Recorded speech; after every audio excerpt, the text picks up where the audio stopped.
બીજા કેવા કેવા પ્રતિભાવો ભગવાનને પાત્રમાં જોઈને અને પછી તમને રૂબરૂમાં જોઈને શું શું અનુભવ થાય? આઈ એમ શ્યોર કે તમારી પાસે તો મારી પાસે સાચું કહું તો સર વર્ડ્સ જ નથી, કારણ કે મેં નહોતું વિચાર્યું કે લોકોની શ્રદ્ધા આટલી બધી છે, અને એ જ્યારે ફિલ્મ જોઈને મને જોવે છે તો કદાચ એમને એવું લાગે છે કે મને ભગવાન મળી ગયા છે.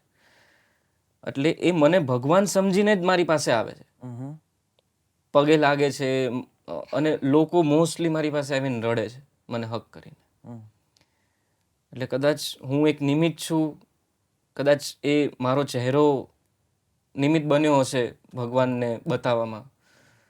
તો અત્યારે મને સમજાતું નથી, કારણ કે આ વાત પર્સનલી શૃહદ તરીકે પચતી નથી મને, કારણ કે હું પોતાની જાતને એટલો પેલો માનતો નથી, બહુ અંડર કોન્ફિડન્ટ વ્યક્તિ છું.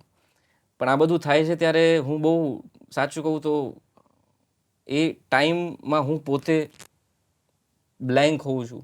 હું એક્સેપ્ટ જ કરું છું જે બી આવે. પણ આ મારું નથી, આ ભગવાનનું છે. એ મને ખબર છે કે આ જે બી પ્રેમ કાં તો જે બી રિસ્પેક્ટ જે પણ મળી રહ્યું છે એ મને નથી મળતી. એ જે ભગવાનનું કેરેક્ટર મેં જે કર્યું છે ને, લોકો જે મારી અંદર, મારા ચહેરામાં એક ભગવાનને જોવા માંગે છે, જે દેખાય છે ને, એની રિસ્પેક્ટ છે.